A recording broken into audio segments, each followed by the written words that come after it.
Because you need people who understand that time has no meaning when it is the spirit. And I said, now just see the Panchanga, the book which we consult for timing. They said, today is the dark night, Amavasya. And when does it end? Just now. I said, that's it. So everything, the timing, everything has to be worked out according to the need of the spirit and not need of the gross. When that happens, you move smoothly and understandingly the whole pattern of the divine, how it works out. And that is how you understand the dynamism of time. Because you live in the present, not in the future or in the past. Actually, the past doesn't exist and future has not come. We don't know what future is. To come in the present, you have to be the spirit. And when you are in the spirit, then you realize that this present is the reality. The rest is a myth. When the Kundalini rises, she passes attention into an area, or she penetrates into an area where there is silence, because a thought rises and falls off, another thought rises and falls off. In between these two thoughts, this area exists of the present. Now, but if I say you stop at this point to be at this point, you cannot. Your mind is jumping either on the past or on the future. But the Kundalini is the only thing that stops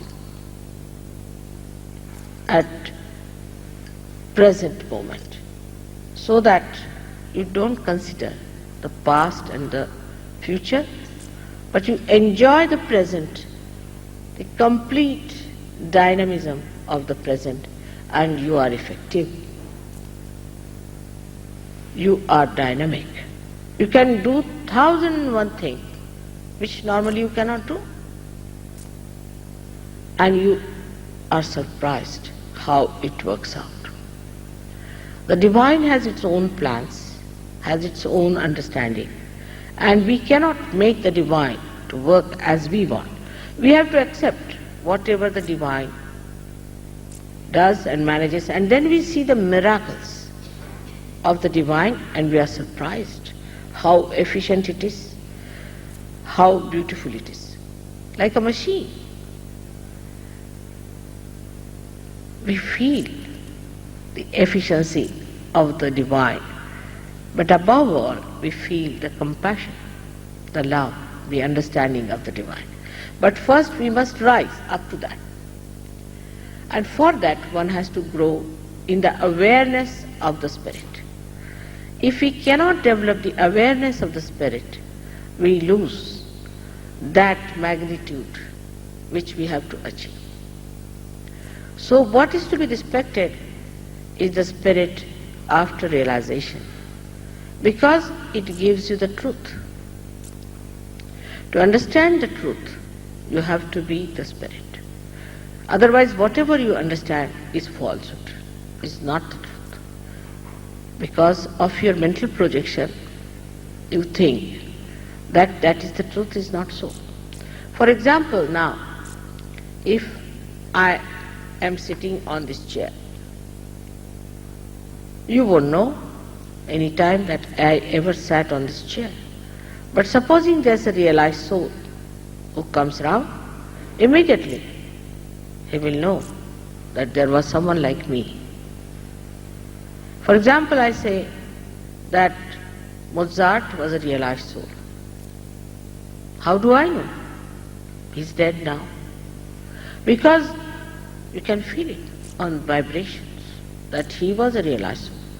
I say Abraham Lincoln was a realized soul. Not because the way he lived or what he did, that was just an expression or was the symptom of his greatness. But because When you think of Him, you get cool breeze in your hand. Tremendously cool breeze, soothing, which crawls over you. Oh, that's Abraham Lincoln.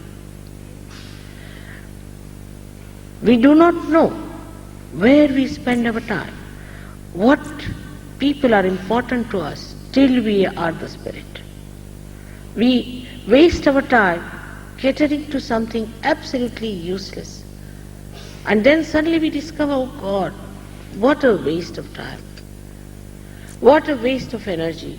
What a waste of money. This man was a cheat. He cheated me. This work was all falsehood. Why did I waste my time there? After realization, you become the absolute. There is no relative value. You do not judge anything relatively. You just know what is absolute. And once you know the absolute, you are cocksure about it. There's no wavering. Thus you become an extremely powerful person, and you know the truth about everything. Now the truth is very simple, that you are the Spirit, and you are not this body, you are not this mind, and you are not this ego or your conditioning, but you are the free Spirit. That's the truth is. But it is not just a mental truth, but is actually so and has to be actualized. The third thing that happens to you, apart from your awareness becoming the truth, the complete knowledge, you become the source of joy. Not that you only receive the joy, but you become the source of joy, the source of bliss, and the source of peace.